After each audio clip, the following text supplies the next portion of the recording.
Close your eyes. Remember that India. 3G was a luxury. YouTuber wasn't really a career.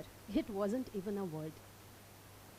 There was no monetization, no gold play buttons, and definitely no fame. I started my YouTube channel in July 2011 called Exam Fear. Why? In 2011, EdTech, online learning wasn't a buzz. They didn't even exist. Students mostly learned inside classrooms. They often studied for the fear of exams. In fact, many a times they memorized a lot of stuff even without understanding just to score well in exams. And if you lived in a small town or a village, your future was often restricted by your geography. You learned only what the nearest teacher knew. I wanted children to learn, to study, not for the fear of exams, but for the love of learning. Zabardasti nahi, maza aaya. That was the spark. I have always been very passionate about teaching, and that's why I started teaching online besides my corporate career. I had a vision, a very strong vision, to make quality educational content affordable and accessible to every child.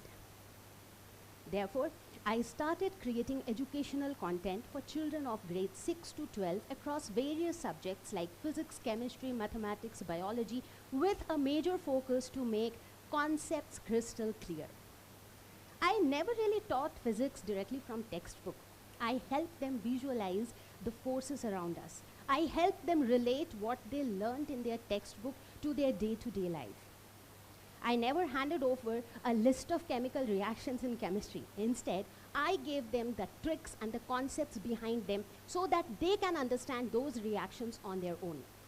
I have never been a believer of teaching biology line by line from textbook. Instead, always tried converting them into small storytelling sessions, the internal stories of our body, how the food that we eat gets digested and gives us energy, how a single breath fuels millions of cells inside our body. I never force-fed the probability formulae. Instead, I pulled out a deck of playing cards and showed them the concept of probability and told them that maths isn't just limited to textbook, it is a game of life. I have been among the first generation of creators on YouTube doing educational content. I have seen, in fact, I have been a part of the entire evolution of the edtech space on YouTube from the very beginning. By 2015, the spark was a fire. Having 70,000 subscribers on the channel back then felt like a million. We were on Times of India. The governor of Jharkhand recognized us. Niti Aayog recognized us. Limca Book of Records recognized us for creating more than 5,600 free educational video lessons. And then 2016, I was invited to the Rashtrapati Bhavan in New Delhi and recognized by the Honorable President of India as one of the 100 women achievers of India.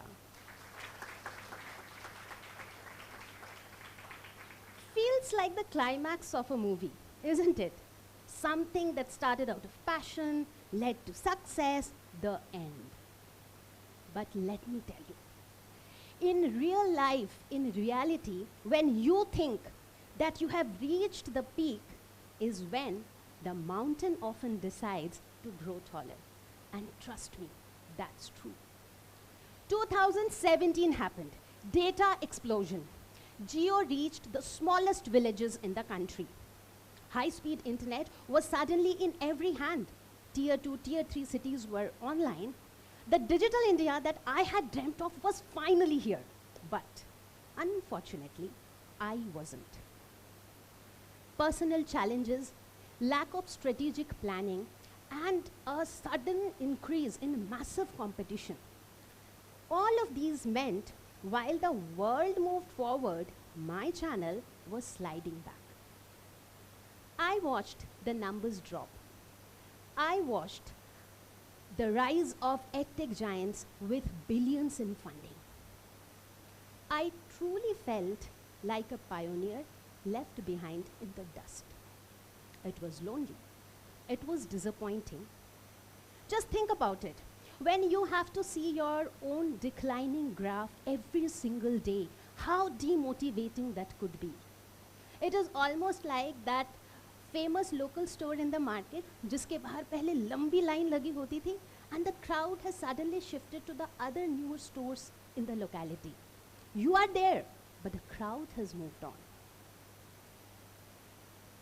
I could have easily quit, but I have never believed in quitting. I didn't sit idle.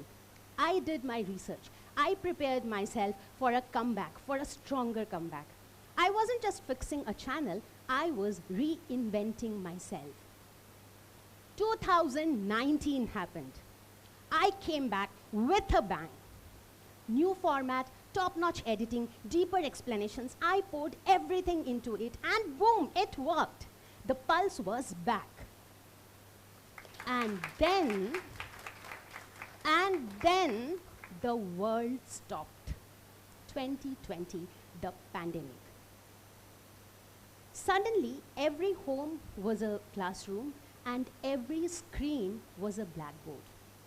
We grew exponentially. I created the most popular educational series on my platform, the one-shot video series by Roshni ma'am. Most of the videos crossed the 1 million mark. Many of them even hit the 10 million mark. All the videos in the series topped the YouTube search results. We were once again all over the media. Several interviews across the country, to being the main stage speaker at many major events like Google for India and EduCon in the United States of America. Exam fear became LearnoHub. Why?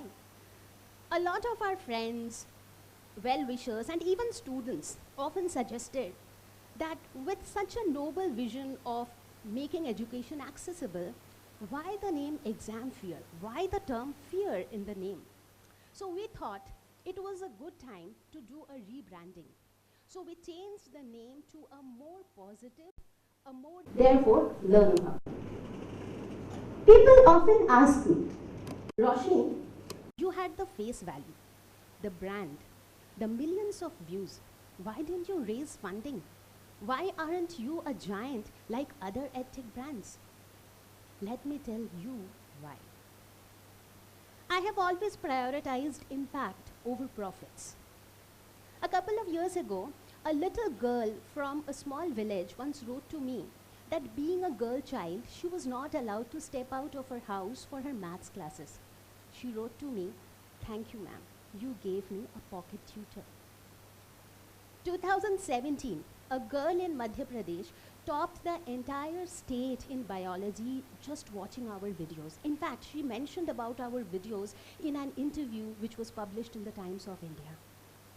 I remember meeting a young boy from Assam at a mall in Bengaluru when he told me that he couldn't attend his classes during his 12th grade due to a chronic illness. When he saw me, he couldn't hold back his emotions. He told me that he didn't just clear his 12 board exams, he just conquered them all just by watching our videos.